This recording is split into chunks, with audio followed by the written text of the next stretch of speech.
सदगुरु कबीर बीजक ज्ञान 34 साखी 22। फफा फल लागे बड़दूरी, चाखे सदगुरु देई न तूरी। फफा कहे सुनो रे भाई, स्वर्ग पाताल की खबर न पाई।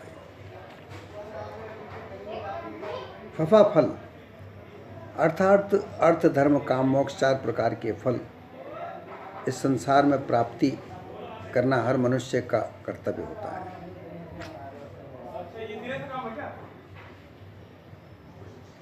अर्थ का धन से संबंध जोड़ा जाता है। अर्थ अर्थात धन के बगैर कुछ नहीं होता। इस संसार में धन से ही सब कुछ कार्य होते हैं। रोटी कपड़ा मकान धन से प्राप्त होता है। जितने भी कर्म कांड हैं, व्रत पूजा कथा भागवत, ये सब दान पुण्य, ये सब धर्म से ही अर्थ से ही होते हैं। इसलिए सर्वप्रथम अर्थ जो है वो सर्वप्रथम का फल है। इसको जानना अत्यंत आवश्यक है। इस फल को प्राप्त करने के लिए क्या प्रयत्न किए जाएं, कैसे किए जाएं, ये इसका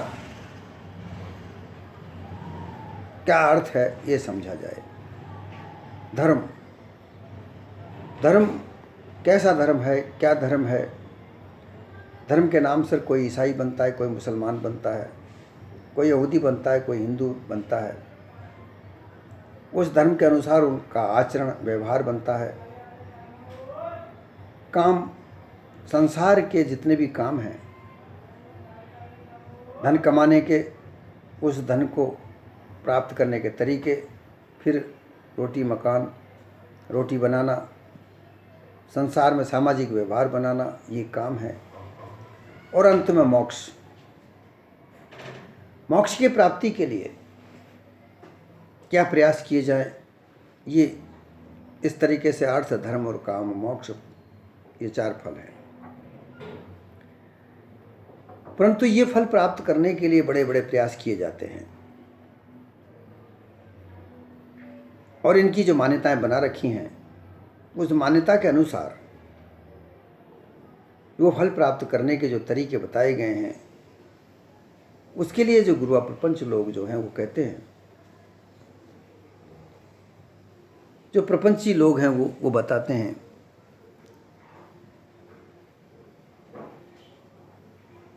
कि जो फल है,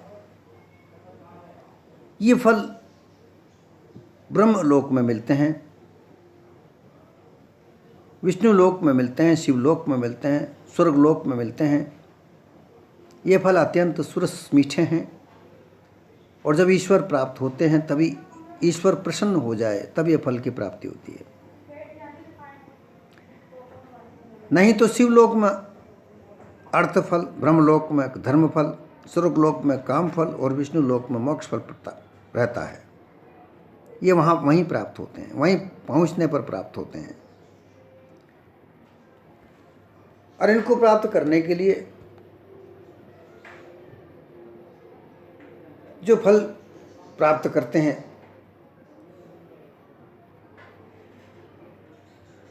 शिवलोक में अर्थ फल प्राप्त होता है। इसके लिए शिव जी की भक्ति करनी होती है। शिव के लिए शिवमय होना पड़ता है। उनकी जिस प्रकार की भक्ति का प्रकार है, उस भक्ति को करना पड़ता है। ब्रह्मलोक में धर्म फल मिलता है, उसके लिए ब्रह्म स्वरूप होना पड़ता है। स्वर्ग लोक में काम फल मिलता है और विष्णु लोक में मोक्ष फल मिलता है। ऐसी मान्यता बना रखी है कि विष्णु मोक्ष का दाता है, वह सर्वश्रेष्ठ देवता है, वो मोक्ष देता है। विष्णु जो स्वर्ग जो शिव हैं वह अर्थात धन के दाता है। ऐसी मान्यताएं बना रखी हैं कि शिव धन, अपार धन देते हैं। ब्रह्मलोक में धर्म मिलता है। धर्म फल मिलने के लिए ब्रह्मलोक में जाना होता है, ब्रह्म स्वरूप होना पड़ता है। और उसी के आधार पर जो गुरुआ प्रपंच लोग हैं, उन्होंने अपने अपने मत पंथ बना रखे हैं।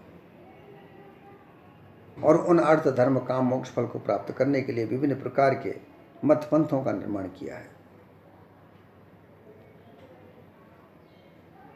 विष्णु के जो पंथ बनाए हुए हैं वो शैव वैष्णव पंथ कहलाते हैं। वैष्णव पंथ में हजारों प्रकार के मत हैं।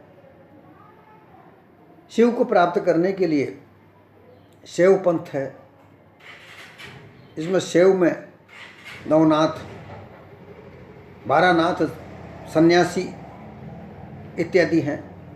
उनके आधार पर विभिन्न प्रकार के मत पंथ बना रखे हैं। धर्म को प्राप्त करने के लिए, ब्रह्मलोक को प्राप्त करने के लिए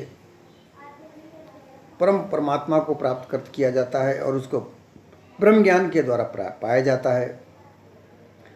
ब्रह्म ज्ञान के विभिन्न प्रकार के मत पंथ इस संसार में फैला रखे हैं।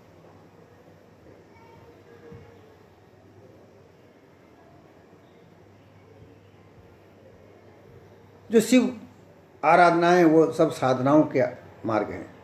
उसमें तंत्र मंत्र विभिन्न प्रकार की सिद्धियों को प्राप्त करना होता है। वैष्णव पंथ है वो विष्णु को आराध्य मानकर उनके प्रति समर्पित होकर प्रेमा भक्ति, नवदा भक्ति इत्यादि का मार्ग बताया गया है।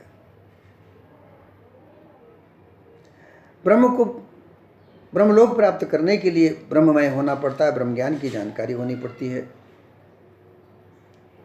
और इस तरीके से उनके लिए जो वाणियाँ का निर्माण किया है, ब्रह्म को प्राप्त करने के लिए चारों वाणियों का निर्माण किया, उसमें रोचकताएं डाली गईं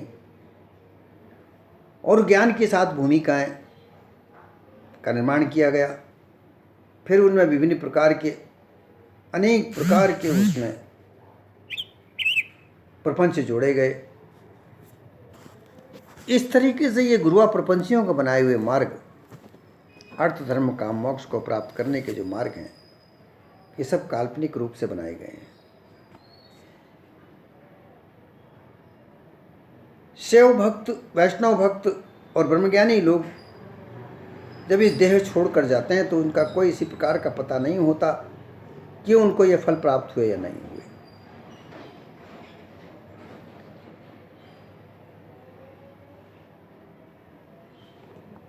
इस फल को प्राप्त करने के लिए फफा फल लागे बड़ी दूर, वो कि ये बहुत दूर है। इनको प्राप्त करने के लिए शिव की भक्ति करके शिवमय होना पड़ता है और मरने के बाद जब शिव प्राप्त होते हैं तब उनको अर्थ प्राप्त होता है। मरने के बाद में वैकुंठ जाना होता है। जब विष्णु का दर्शन होते हैं तब वह जो विष्णु के यहाँ जो लोक मोक्ष फल प्राप्त होता है तब वहाँ जाकर मोक्ष मिलती है। ये ऐसी मान्यताएं बनाकर ये गुरुआ प्रपंची लोग मानव जीवन को एक अंधकारमय जीवन में डालकर, अर्थात जहाँ किसी प्रकार का सत्य यथार्थ ज्ञान नहीं है, केवल भ्रांतियाँ ही भ्रांतियाँ हैं, उनमें उलझा कर इस मानव जीवन को चला करके केवल ये अपना स्वार्थ सिद्ध कर रहे हैं। इनको इसमें अपने ही स्वार्थ की प्राप्ति होती है, इसके अलावा और कोई प्राप्ति नहीं।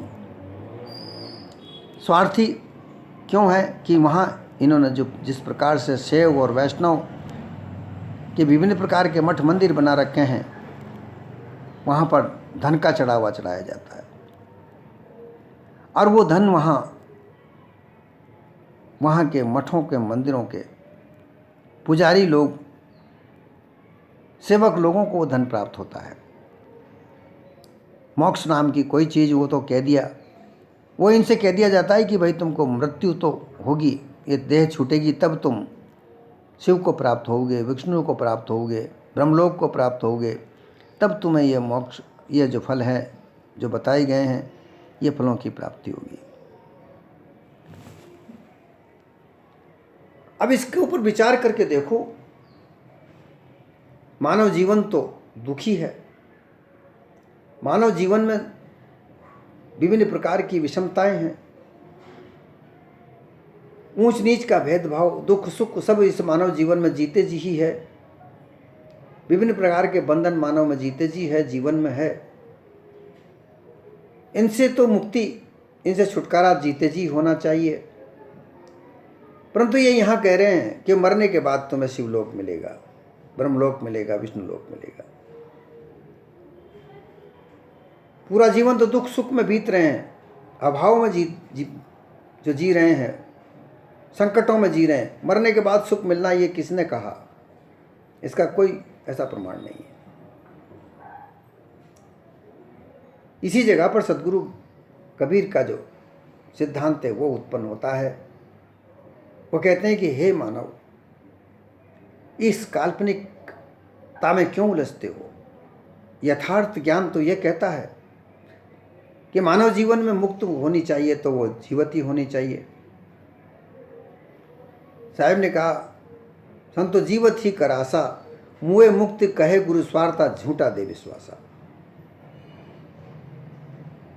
कि मुक्ति की आश तो जीवत ही करनी चाहिए और मुक्ति जीवत ही मिलनी चाहिए, वही तो मुक्त है। वरना तो ये गुरु प्रपंची लोग मरने के बाद मुक्ति का जो आशा भरोसा दिलाते हैं, ये तो झूठ है, ये मिथ्या है। किसने कहा झूठ मिथ्या? मरने के बाद मुक्ति मिलती है, ये इसका कोई प्रमाणिक नहीं है। जीवत मुक्ति जीवत बंधन, जीवत हो भ्रमनाशा, जो मन जीत होए न बसनाई, तो देवे बहुत त्रासा। जीते जी ही बंधन होते हैं और जीते जी मुक्त होते हैं, और इसके लिए ब्रह्म नाश होना जरूरी है। ज्ञान के आधार पर ऐसा ज्ञान प्राप्त हो, यथार्थ ज्ञान गुरु से प्राप्त हो जिससे भ्रांतियां मिट जाएं।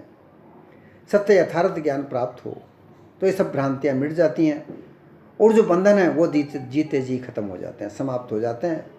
मानव जीवन मुक्त होकर जीता है। मन से ही बंधन, मन से ही मुक्ति, मन का सकल पसारा। ये सब मन का पसारा है। बंधन है तो मन से है, मुक्ति है तो मन से है। परंतु अज्ञानता के कारण ये मन बंधन में बांधता है, और जब मन को ज्ञान हो जाता है तो बंधन मुक्त भी हो जाता है। ये फल की प्राप्ति, इन फलों का जो अर्थ है, जो समझ है, वो यथार्थ रूप से जो ये गुरु प्रपंची लोगों ने कहा, ये नहीं है। अर्थ का मतलब है मानव जीवन का अर्थ समझे। आखिर मानव जीवन का अर्थ क्या है? मानवता क्या है? धन कमाने की तो बात है, धन कमाना विशेष है, धन के बगैर कुछ नहीं होता, लेकिन धन सर्वस्व नहीं है। धन का कमाने का कर्तव्य इसलिए है कि धन से रोटी मिलती है, धन से विश्राम के लिए घर बनाया जाता है, धन से तन ढका जाता है, और धन से सभी प्रकार के सेवा कार्य होते हैं। इसलिए धन कमाना विशेष है, ये कोई फल नहीं है। अर्थ का अर्थ मतलब है कि इस जीवन के अर्थ को समझिए, कि इस मानव जीवन को दया भाव से, विचार रूप से जिए। धर्म अर्थात धर्म के साथ जिए। मानव धर्म के अलावा कोई दूसरा धर्म नहीं है। काम, इस संसार में जितने भी हमारे कार्य हैं, पालन पोषण, हमारे बच्चों को पालना पोषना, शिक्षा दीक्षा दिलाना, माता पिताओं की सेवा करना, हमें अच्छी तरीके से इस जीवन को सुव्यवस्थित रूप से व्यतीत करना, सद्व्यवहार सद्गुणों के साथ में जीवन में व्यवहार करना, ये धर्म है, काम है। और अंत में मोक्ष को प्राप्त करना, अर्थात मोह का क्षय करना। जहाँ मोह क्षय हो जाए, जहाँ मोह समाप्त हो जाए, वही मोक्ष है। ये मोह अर्थ धर्म का मोक्ष के यथार्थ रूप से अर्थ हैं। इनको समझने का प्रयास करना चाहिए,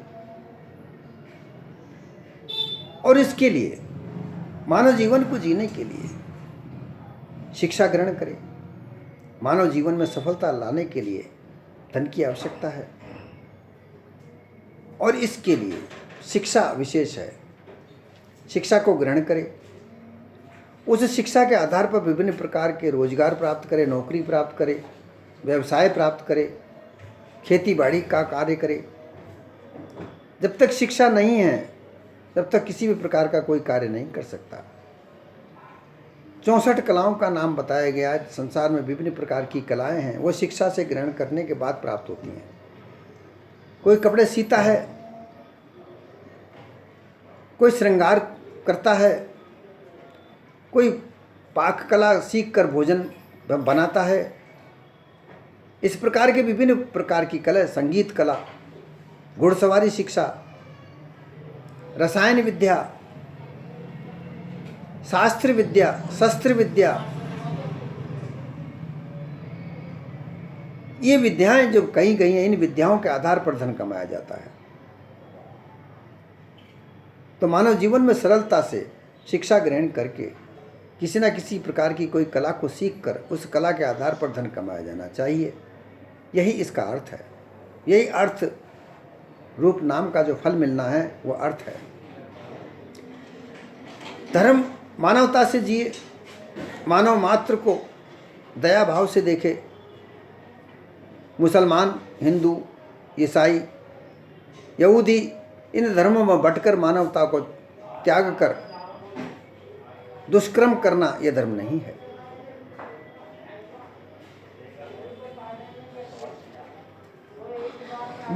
विभिन्न प्रकार का जो जड़ाध्यास है, अर्थात विषय वासना में उलझकर, उन विषय वासनाओं में उलझकर अपने जीवन को दूषित करना, ये जड़ाध्यास है। क्योंकि जितने भी विषय हैं, शब्द, स्पर्श, रूप, रस, गंध, ये 5 विषय इनके विभिन्न प्रकार के स्वरूप बनते हैं। ये सब जड़ पदार्थों से निर्मित हैं। इनमें उलझकर अपने आप को जड़ाध्यासी बनाना, अध्यास का मतलब है उनका संस्कार हमारे अंदर रखना, ये अमानवीय कार्य है।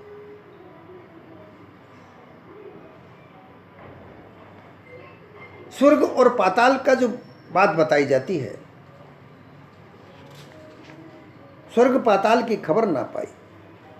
स्वर्ग कहाँ है, पाताल कहाँ है, इस बात का कोई खबर अभी तक किसी को नहीं प्राप्त हुआ। ये केवल काल्पनिक है कि कहीं आकाश में स्वर्ग और पाताल का जो निर्माण बताया जाता है, ये सब काल्पनिक है। स्वर्ग है तो इस संसार में, और नरक है तो इस संसार में। मानव जीवन के कार्यों के अनुसार, उनके कर्तव्यों के अनुसार यहीं उनके जीवन में स्वर्ग बनता है और यहीं उनका जीवन में नरक बनता है। जो ये पाताल की बात बताते हैं कि धरती के नीचे पाताल है, धरती स्वयं आकाश में अडोल है। इस धरती पर 3/3 हिस्से में पानी भरा हुआ है, जल भरा हुआ है। जल इस धरती से अलग नहीं है, जल धरती में ही है। केवल 1/4 भाग, धरती के 4 हिस्से करो, इसमें से 1 भाग में मानव जीवन का विस्तार है और 3 भाग में जली जल का विस्तार है। पाताल का मतलब है मानव जीवन का निम्न से निम्न स्तर, जिसमें अज्ञानता का घोर अन्याय है। ये पाताल है जहाँ अज्ञानता की परम सीमा है, जिसमें मानवता नहीं है, जहाँ क्रूरता है, जहाँ चोरी, डकैती, लूट मार काट है, किसी प्रकार का वहाँ जहाँ विचार नहीं है, वो पाताल है। और स्वर्ग का मतलब यह है कि जहाँ मानवता से व्यक्ति अपना जीवन जी रहा है, जहाँ दया भाव है, मानव को मानव अपनी बराबरी का हिस्सा दे रहा है, मानव को मानव मानकर उसका बराबर का सम्मान कर रहा है, पशुता का व्यवहार जहाँ नहीं है, ये स्वर्ग है। परंतु ये गुरु प्रपंची लोग आसमान में मरने के बाद स्वर्ग पाताल की बात बताते हैं, जिनका कोई अता पता नहीं है। सदगुरु कबीर यही तो बात कहते हैं कि अपने जीवन को, मानव जीवन को सरल स्वभाव बनाओ, जिसमें छल कपट पाखंड न हो, मानव समान हो, जहाँ ऊंच नीच भेदभाव न हो, जाति पाति का जहाँ किसी प्रकार का बंधन न हो, केवल मानवता। मानवता के 2 लक्ष्य सदगुरु कबीर ने बताए हैं। इनको समझना निहायत बहुत जरूरी है। एक लक्ष्य है कागवृत्ति, दूसरी वृत्ति है हंसवृत्ति। हंसवृत्ति में यह बताया गया है कि हंस वह मोती चुगता है, अर्थात सुंदर भोजन, निर्मल भोजन करता है। भोजन 3 प्रकार से कहे गए हैं, सात्विक, राजसी भोजन और तामसी। तामसी भोजन में मदिरा का सेवन, मांस का भक्षण और इसी प्रकार के तामसी भोजनों का, सामग्रियों का भक्षण करना, ये तामसी भोजन है। राजसी भोजन में विभिन्न प्रकार के व्यंजन बनाए जाते हैं। घृत का जिसमें प्रयोग किया जाता है, जिसमें 36 प्रकार के भोजन और 32 प्रकार की सब्जियों का जो हमारे शास्त्रों में लिखित वर्णन है, ये राजसी भोजन है, जिनमें विभिन्न प्रकार के मीठे भोजन का निर्माण होता है, तीखे भोजन का निर्माण होता है, चरपरे भोजन का भी निर्माण होता है, फीके भोजन का भी निर्माण, विभिन्न प्रकार के जो स्वादों का भोजन, 6 प्रकार के स्वाद कहे जाते हैं, उनके आधार पर जो भोजन का निर्माण करे, ये राजसी भोजन है। सात्विक भोजन में साधारण भोजन होता है, जहाँ किसी प्रकार का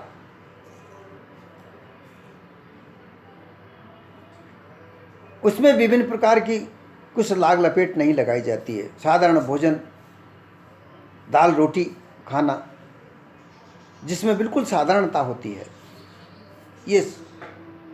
ये सात्विक भोजन होता है।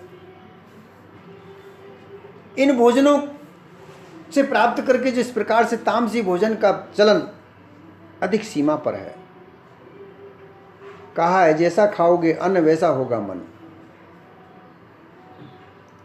तामसी भोजन का भक्षण करने से हमारे शरीर में तामसी भोजन के सूक्ष्म अंश खून में प्रसारित होते हैं। उस खून से इंद्रियों का संचालन होता है और उसी खून के आधार पर इंद्रियों का संचालन, विषय विकार उसमें उत्पन्न होता है और उसी के आधार पर हमारा व्यवहार बनता है। भोजन की अत्यंत आवश्यकता है कि भोजन शुद्ध किया जाए। सदगुरु कबीर ने कहता है, एक जगह शब्द रेखता बोला है, एक जगह शब्द बोला है, जो तू चाहे आपना मन से निज कल्याण, तो 3 सुधारो मन से, खान पान पहरान। भोजन खाना अर्थात भोजन, पीना अर्थात जो पेय पदार्थ हैं, और वस्त्र पहनना, ये तीनों चीज़ों का सुधारना अत्यंत आवश्यक है। भोजन सात्विक भोजन हो, साधारण भोजन हो, उससे मन में विकार नहीं उत्पन्न होता। जो पेय पदार्थ हैं, जो विभिन्न प्रकार के पदार्थ हैं, जिनमें जो मादक पदार्थ हैं, उन मादक पदार्थों का सेवन करने से, पेय उनको सेवन करने से रक्त में तीव्रता आती है। उस तीव्रता से मन मस्तिष्क विकार होता है और वही विकार रूप विषय वासनाओं के भोग का कारण बनता है। इसी प्रकार से वस्त्र, चटकीले भटकीले वस्त्र पहनकर जो लोग आजकल घूम रहे हैं, छोटे वस्त्रों का पहनने का चलन, कटे फटे वस्त्रों का पहनने का चलन, ये भी इस मानव जीवन को दूषित करता है। इन पर विचार करना चाहिए। जो फैशन के नाम से जिस प्रकार से आजकल वस्त्र बाजार में प्राप्त होते हैं, उनको आज फैशन का नाम दिया जाता है। विभिन्न प्रकार की कटिंग, जो बाल बनाए जाते हैं, ये सब ये मानव जीवन के दूषित करने के प्रकार है, आकार प्रकार हैं। वरना तो मानव जीवन, मानव खुद अपने आप में सुंदर है। इसके जैसा सुंदर कोई और प्राणी नहीं है। परंतु इस सुंदरता को त्याग कर, इसमें काल्पनिकता के रंग भरकर स्वच्छ सुंदर मूर्ति को किस प्रकार से दूषित किया गया है, यह हमको देखने को मिलती है। साधारण जीवन में अर्थ, धर्म, काम, मोक्ष का यही फल है कि सबसे पहले मानव जीवन का अर्थ समझे कि मानव जीवन क्या है, सुंदर मानवता क्या है, सरल मानव कैसा होना चाहिए, ये समझे। धर्म क्या है, मानवता का धर्म क्या है, मानवता के अलावा कोई दूसरा धर्म नहीं है, इसको समझना चाहिए। काम, मानव जीवन में जो 6 प्रकार के कार्य कहे जाते हैं, जो कर्म कहे जाते हैं, वो पशुआ कर्म कहे जाते हैं। छाजन, भोजन, मैथुन, निंद्रा, मोह और भय। ये मानव जीवन में सुधार किया जाता है इनका। ये कर्म तो किए, ये मानव जीवन के साथ लगे हुए हैं, पशुओं के साथ भी लगे हुए हैं, इनको त्यागा नहीं जा सकता, लेकिन मानव जीवन में इनका सुधार किया जा सकता है। मानव जीवन में ऐसी क्षमता है, इनका सुधार किया जा सकता है। जैसे छाजन का मतलब होता है शरीर को सुंदर रखना, साफ स्वच्छ रखना। हर पशु, हर पक्षी अपना स्नान करता है और इसी में संगत आती है कि किस प्रकार की संगत करना है। संगत के अनुसार ही फल इस मानव जीवन में प्राप्त होते हैं, उसी वैसा ही जीवन बनता है। मानव जीवन में इस संगत को बदलने की क्षमता है। कुसंगत में न जाकर अच्छी संगत में लगना, ये इसका ध्येय होना चाहिए। यही धर्म है, यह अर्थ है। फिर है भोजन। मानव जीवन में भोजन की प्रचुरता है, बाहुल्यता है। उसमें से जो सादा सरल साधारण भोजन है उसका भक्षण करे, तामसी भोजन का त्याग करे, ये मानव जीवन में सक्षमता है। मैथुन जानवर भी करता है और मनुष्य भी करता है, और यही काम वासनाओं को जागृत करने का विशेषता है। मानव जीवन में आकर मैथुन को नहीं सुधारा जाए, पशु के अलावा कुछ नहीं है। फिर है निद्रा, नींद निकालना, विश्राम करना।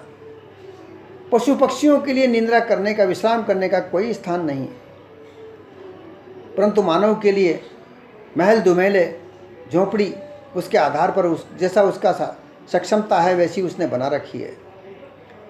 इनका अगर वो सुधार नहीं करता है तो पशु है।